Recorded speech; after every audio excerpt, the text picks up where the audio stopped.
Good evening, everyone, and welcome to Tuesday Night Luke Live Online.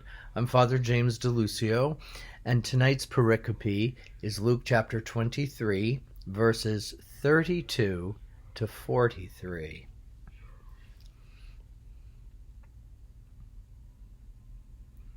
Now there were two others, both criminals, who were led away with Jesus to be executed. When they came to the place called the Skull, they crucified him and the criminals there, one on his right and the other on his left. Then Jesus said, "Father, forgive them.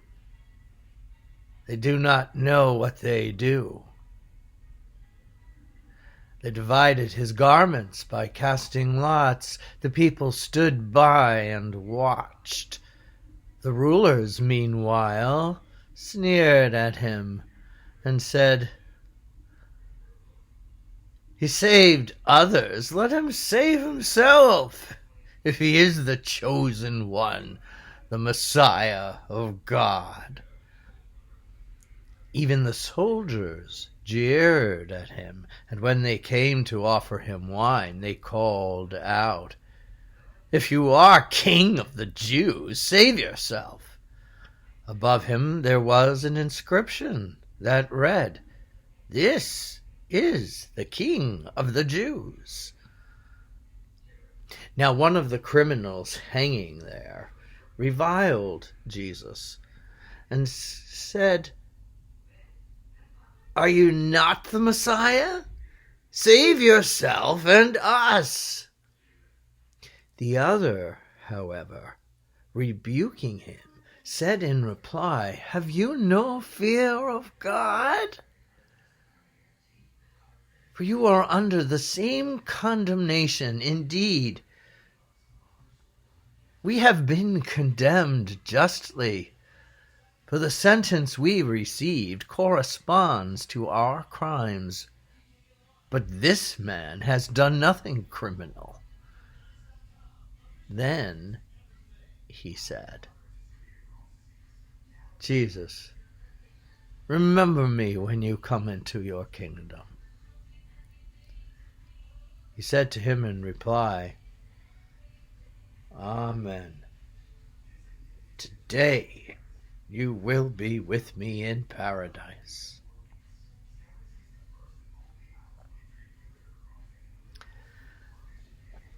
Well, volumes and volumes have been written on this encounter, but at the heart of it we understand again the God of love forgiveness. What's most striking is that in highlighting Jesus' suffering for us, and we talked about that many times, God allows this to happen to expose everything in which we harm ourselves and we harm others, and all the layers of emotions, of fears and angers and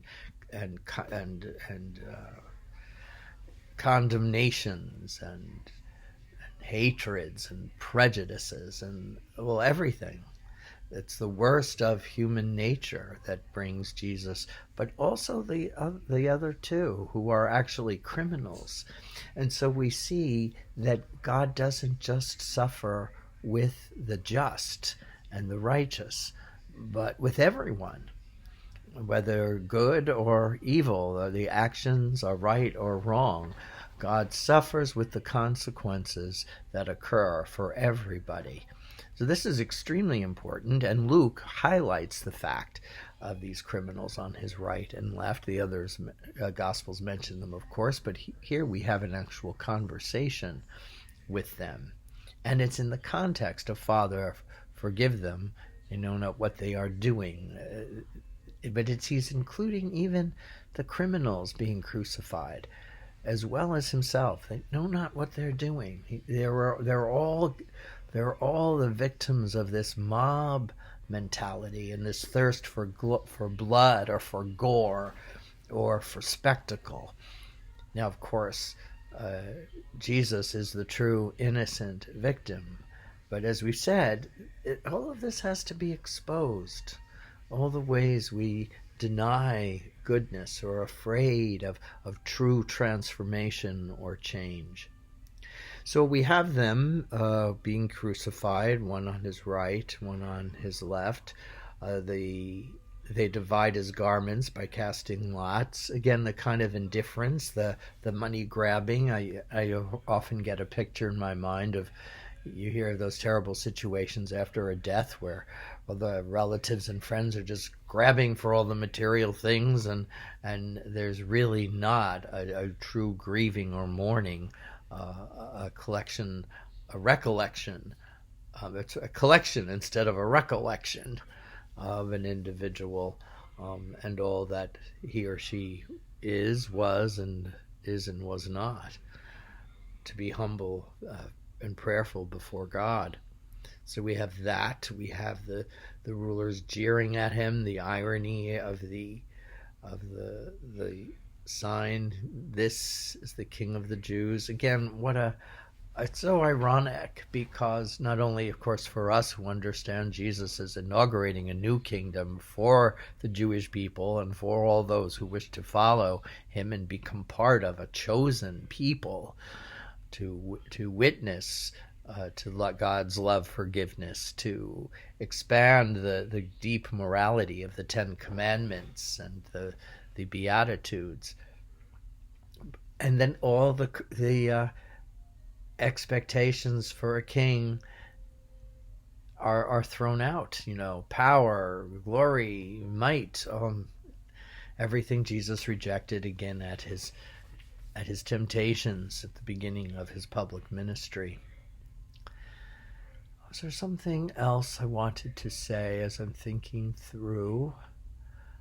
I think I've got most of the main points I wish to make. I hope you'll continue the conversation and ponder anew, recognizing that the people who stood by and watched, some were like the rulers, jeering and sneering. Oh, the Roman soldiers, why does Luke a second time picks them out to show that, well, in a real sense, this, again, a common humanity. It's not just the group of the religious who are against Jesus. Everybody's on board. Everybody's on board. The desire for violence, and the spectacle gives us pause in that when we evaluate, even in terms of our entertainment these days. What's fun? What goes beyond it? So those are many things to think about as we move to the